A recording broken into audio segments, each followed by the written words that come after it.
वक्त की धूल के नीचे कई ऐसी कहानियां दबी हैं जो आज भी बोलती हैं। अगर आप सऊदी अरब के तपते हुए रेगिस्तानों से गुजरें तो तबूक के करीब आपको कुछ ऐसी चट्टानें मिलेंगी जो इंसानी हाथों ने बड़ी महारत से तराशी थीं। ये मदियन था, एक ऐसी सल्तनत जो कभी दुनिया की तिजारती रग या आर्टरी हुआ करती थी। आज से हजारों साल पहले ये जगह वीरान नहीं थी। यहाँ सब्जा था, मीठे पानी के चश्मे थे और रोजाना हजारों काफिला यहाँ रुका करते थे। मदियन के लोग नसीब वाले थे। अल्लाह ने उन्हें वो सब कुछ दिया था जो एक इंसान ख्वाब में देखता है, दौलत, ताकत और खूबसूरती। मदीन की ये दौलत हमारी नस्ल दर नस्ल रहेगी, कोई इसे छीन नहीं सकता। मगर इसी दौलत की चमक ने उनकी आंखों पर तकब्बुर की पट्टी बांध दी थी। हमसे ज्यादा अमीर कोई नहीं। उन्होंने समझा कि ये तराशे हुए पहाड़ और ये सोने के ढेर उन्हें हमेशा जिंदा रखेंगे। हमें किसी का डर नहीं, ये पहाड़ हमारी हिफाजत के लिए काफी हैं। मगर वो भूल गए थे कि जब तराजू का पलड़ा इंसान की नीयत से भारी हो जाए तो जमीन अपना बोझ उठाना छोड़ देती है। मदियन की दुनिया दो चीजों पर खड़ी थी, तिजारत और धोखा। ये उस दौर की सबसे बड़ी मार्केट थी। ये माल सबसे बेहतरीन है। मगर इस मार्केट की बुनियादें झूठ पर रखी गई थीं। दुनिया अक्लमंद की है और चालाकी ही हमारा कानून है। आज हम तारीख के उन पन्नों को पलटेंगे जहां एक नबी की पुकार और एक कौम की जिद के दरमियान मौत का खेल खेला गया। तैयार हो जाइए एक ऐसे सफर के लिए जो आपको बताएगा कि जब बाजार ईमानदारी छोड़ देते हैं तो आसमान से मौत कैसे उतरती है।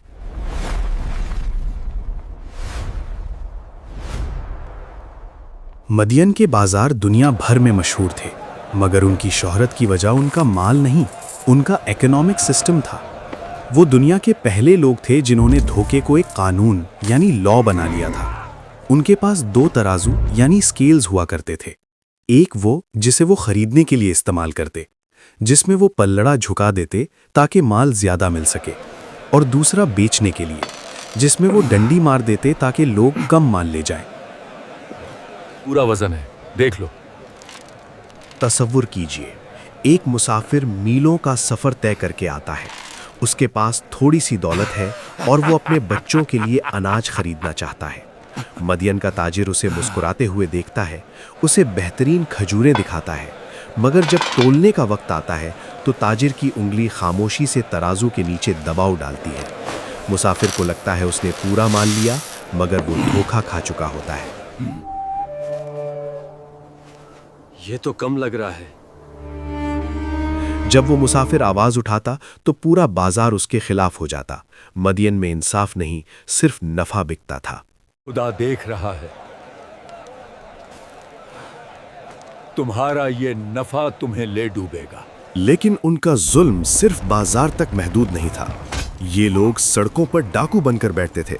हर काफिला जो वहां से गुजरता उसे मजबूर किया जाता कि वो अपना माल सस्ता बेचे या भारी टैक्स अदा करे। महसूल निकालो वरना रास्ता नहीं मिलेगा।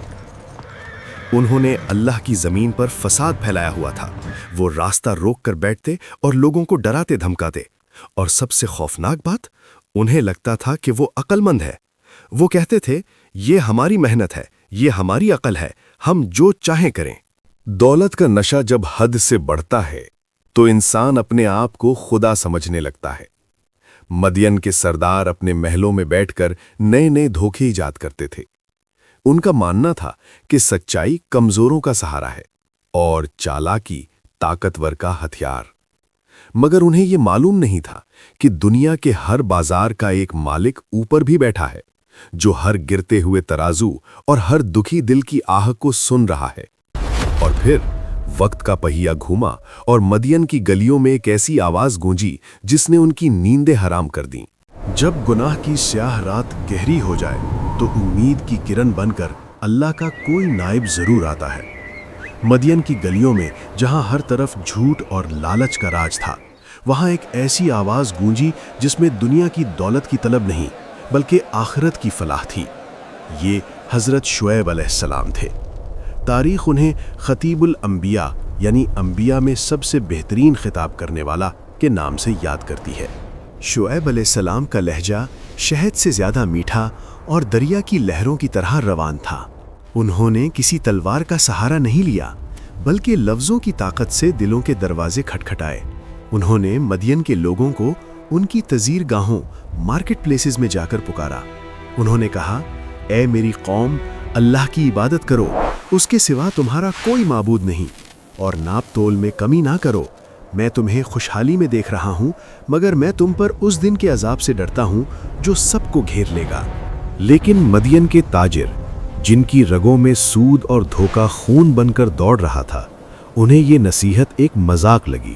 کیا اس کی نماز اب ہمیں یہ سکھائے گی کہ ہم اپنا کاروبار کیسے کریں؟ انہوں نے قہقہا لگایا۔ ان کا سرمایہ دارانہ ذہن یہ سمجھنے سے قاصر تھا کہ ایک ترازو کی ڈنڈی مارنے سے کسی کا خدا کیوں ناراض ہو سکتا ہے۔ وہ کہتے تھے، شعیب، کیا تیری نماز تجھے یہ سکھاتی ہے کہ ہم ان بتوں کو چھوڑ دیں جنہیں ہمارے باپ دادا پوجتے تھے، یا ہم اپنے مال میں اپنی مرضی کرنا چھوڑ دیں؟ مدین کے سردار، جو شہر کے نظام کو اپنی مٹھی میں رکھتے تھے، انہوں نے حضرت شعیب علیہ السلام کو دہشت گرد اور فسادی قرار دے دیا۔ شعیب، اگر تیرا قبیلہ نہ ہوتا تو ہم تجھے کب کا سنسار کر چکے ہوتے۔ انہوں نے کہا، اے شعیب، ہم تیری اکثر باتیں سمجھ ہی نہیں پاتے، ہماری سمجھ سے باہر ہیں، اور ہم تجھے اپنے درمیان نہایت کمزور دیکھتے ہیں۔ اگر تیرا قبیلہ نہ ہوتا تو ہم تجھے سنگسار یعنی پتھروں سے مار دینا کر دیتے۔ ہماری نظروں میں تیری کوئی اوقات نہیں۔ یہ ایک عظیم نبی اور ایک مغرور قوم کے درمیان نفسیاتی جنگ تھی۔ شعیب علیہ السلام نے انہیں ان کی تاریخ یاد دلائی۔ انہوں نے قوم نوح، قوم ہود اور قوم لوط کی تباہی کے قصے سنائے۔ انہوں نے سمجھایا کہ میرے بھائیوں، مجھ سے دشمنی تمہیں اس جرم پر نہ اکسائے کہ تم پر بھی ویسا ہی عذاب آ جائے جیسا تم سے پہلے والوں پر آیا۔ اور قوم لوط تو تم سے کچھ دور نہیں ہے، ان کے کھنڈر تمہارے راستے میں آتے ہیں، مگر تکبر انسان کو اندھا کر دیتا ہے۔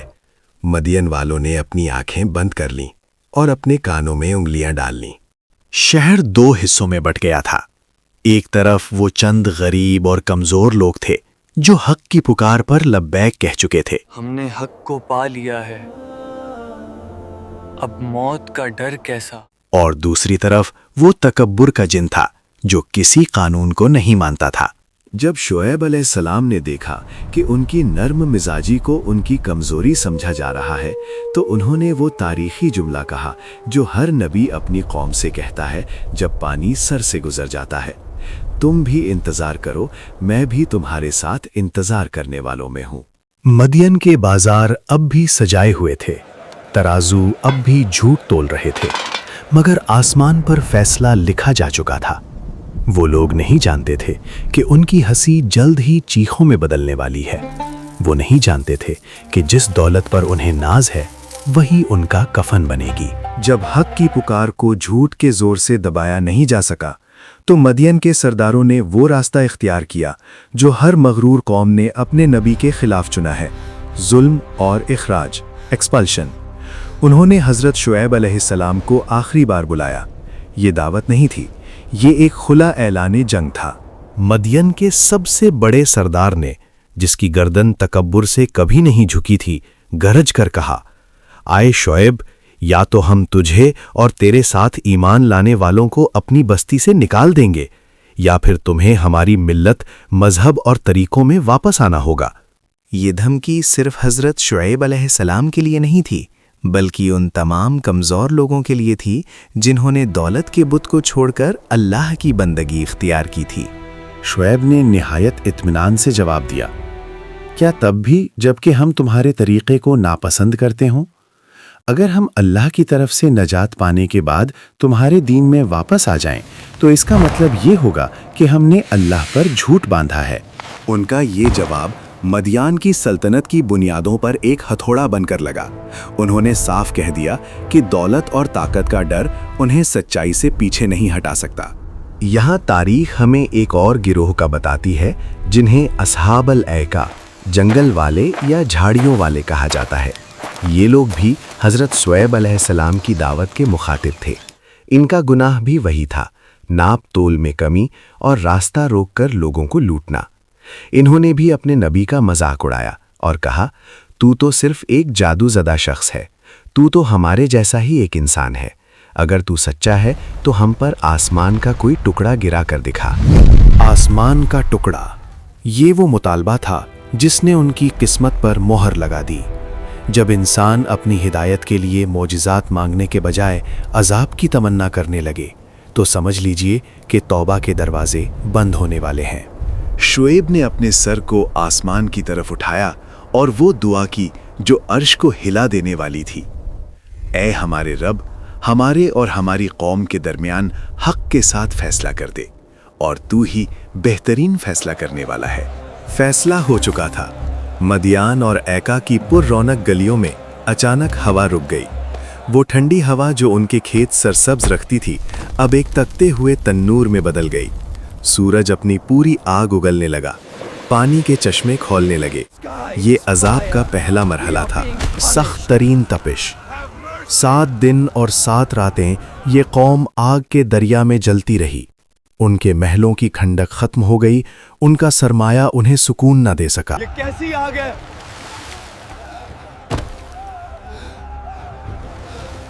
हवा भी सांस रोक रही है।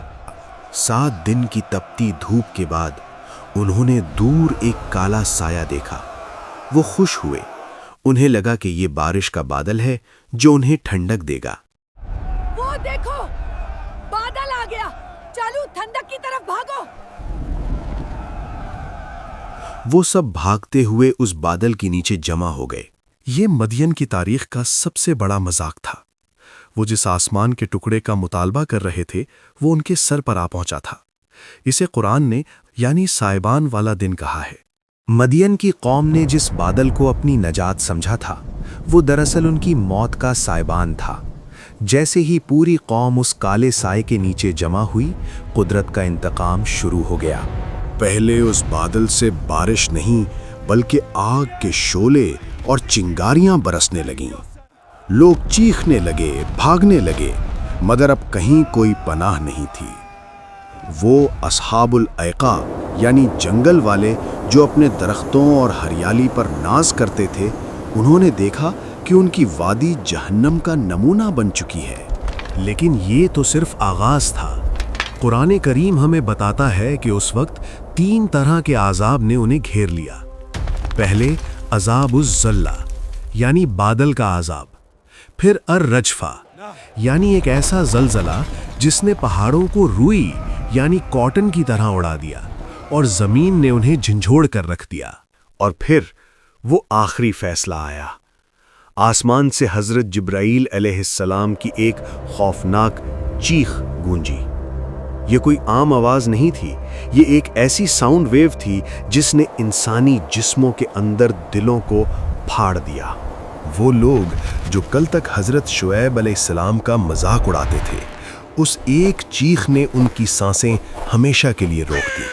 कुरान के अल्फाज हैं, वो अपने घरों में इस तरह औंधे पड़े रह गए जैसे वो कभी वहाँ बसे ही ना थे। जब सूरज ढल गया और मौत का सन्नाटा छाया तो मदियन का वो बाजार जो दुनिया की सबसे बड़ी मार्केट थी अब एक कब्रिस्तान बन चुका था। वहाँ ना कोई बेचने वाला बचा, ना कोई खरीदने वाला।